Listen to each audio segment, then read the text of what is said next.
Yes, God bless you. God bless you. Welcome here. It is me again.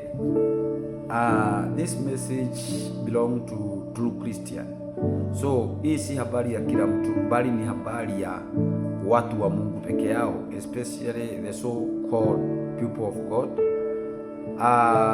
Sababu hata wanajeshi wetu wa Kenya ile training wanaendaga, hatufai kujua sisi raia.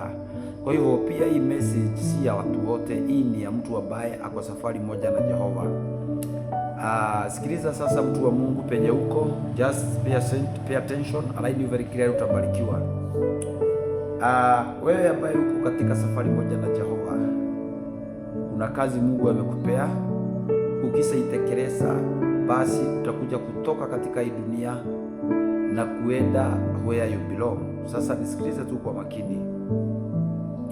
Baada ya kung'eng'ana sana, baada ya kupitia hali gumu, kuna categories zenye Mungu anaendaga akikupelekaga, na vile anaenda akikupelekaga, kuna zile ishara huaga anakuonyesha uko katika wakati mgani, uko katika level gani, unaenda namna gani, uhusiano wangu na wewe iko namna gani.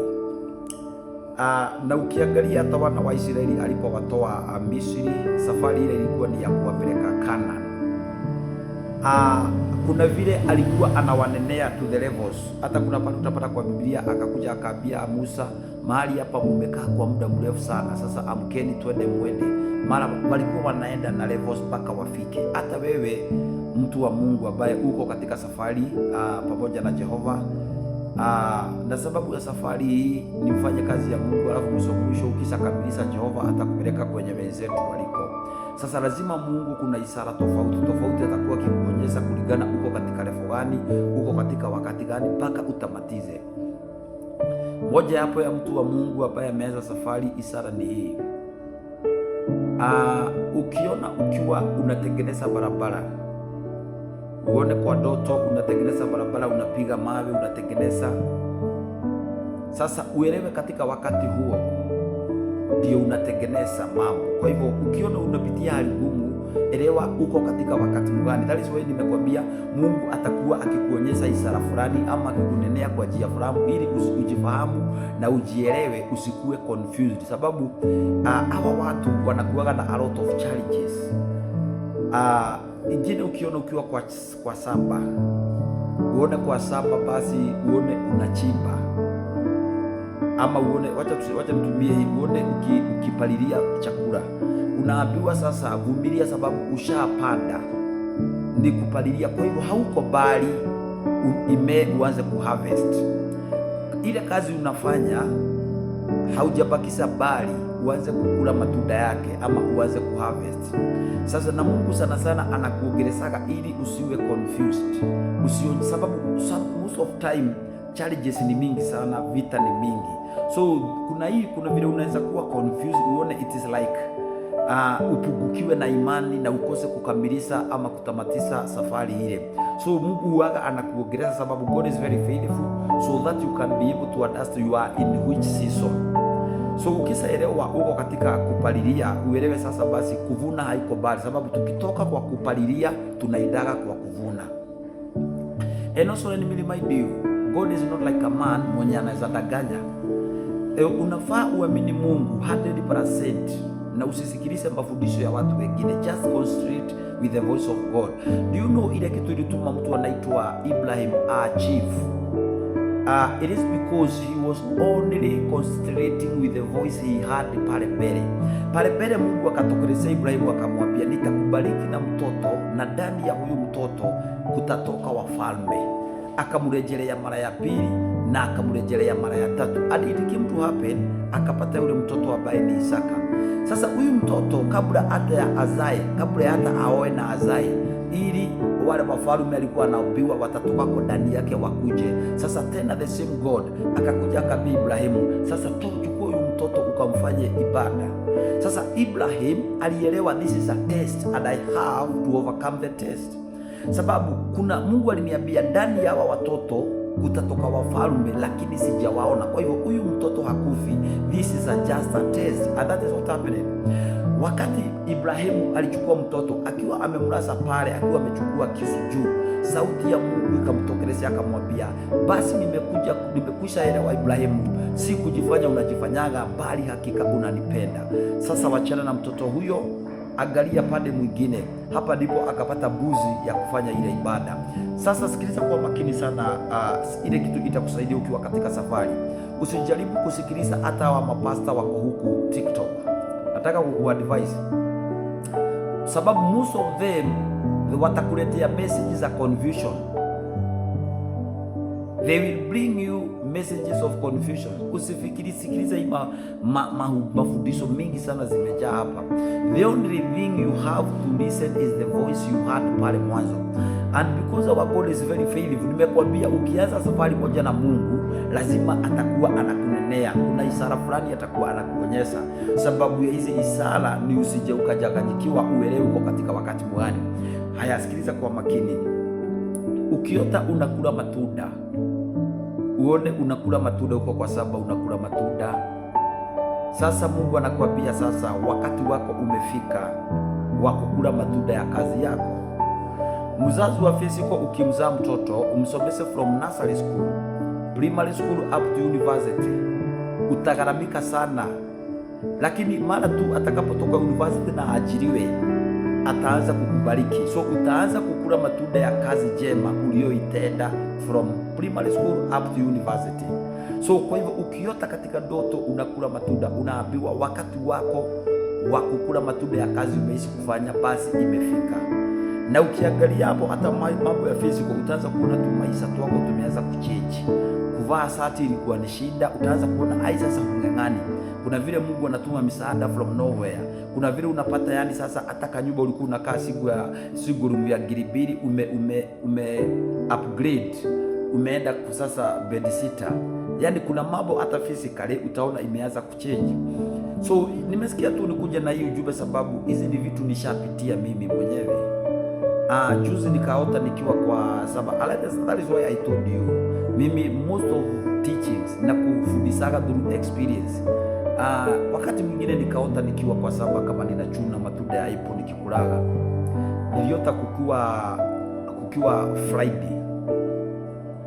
Thursday nikatumiwa na mtu 50,000. Akaniambia, Pastor, do you remember this and this and this and this? Nikaba unanikumbuka mtu fulani mlikutanaga fulani na ukamsaidia hivi na hivi. Nilisaidikaga, kila kitu ilienda sawa, nilirudishiwa mali yangu, all things kwa sawa. Sasa na mimi nimesikia ni mtu ako sawa, amebarikiwa sana, mtu ako na mshahara ya 300 kwa mwezi.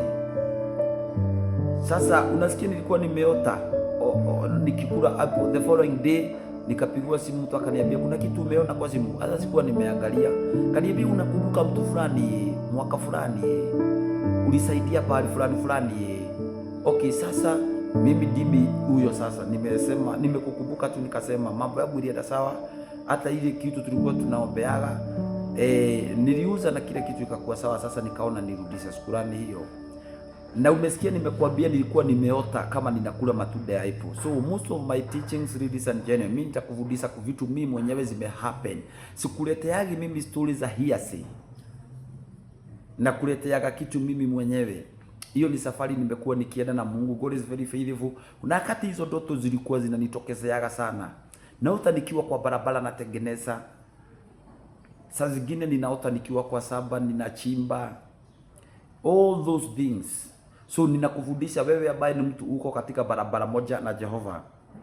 Na katika tena wakati uko katika vita, for example kuna vita fulani unapitia. Remember nimekuambia kabla nianze hii video kwamba mafundisho hii si ya kila mtu. Mafundisho hii ni ya mtu ambaye ako safari na Mungu. Wakati ukiwa kwa ministry, sababu vita zinaendaga zinakuwa mingi. Ukitaka kujua Mungu hiyo vita, for example umeamua siku mbili nitakuwa kwa maombi ya kujifunga.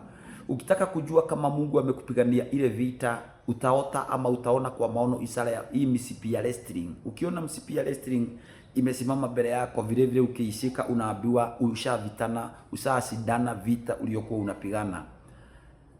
Pia ukiona upanga, ruhiyo rwa njora ikisimama mbele yako unaambiwa Mungu ameingia hiyo vita, ameanza kukupigania hiyo vita.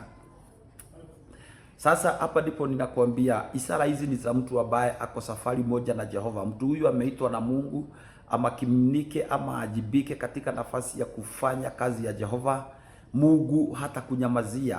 Ishara hizi atakuwa na kunenea, kujielewa uko katika season gani, uko katika wakati gani, uko katika level gani, anakupelekaga namna hiyo mpaka unafika pale juu. Na pale mwanzo Mungu akikuita, nirudi nyuma kidogo, pale mwanzo, yani vile tunasemaga wewe ni mtoto wa kiroho, Mungu akikuita, vita ya kwanza inakuwa ni vita ya maroho ya familia.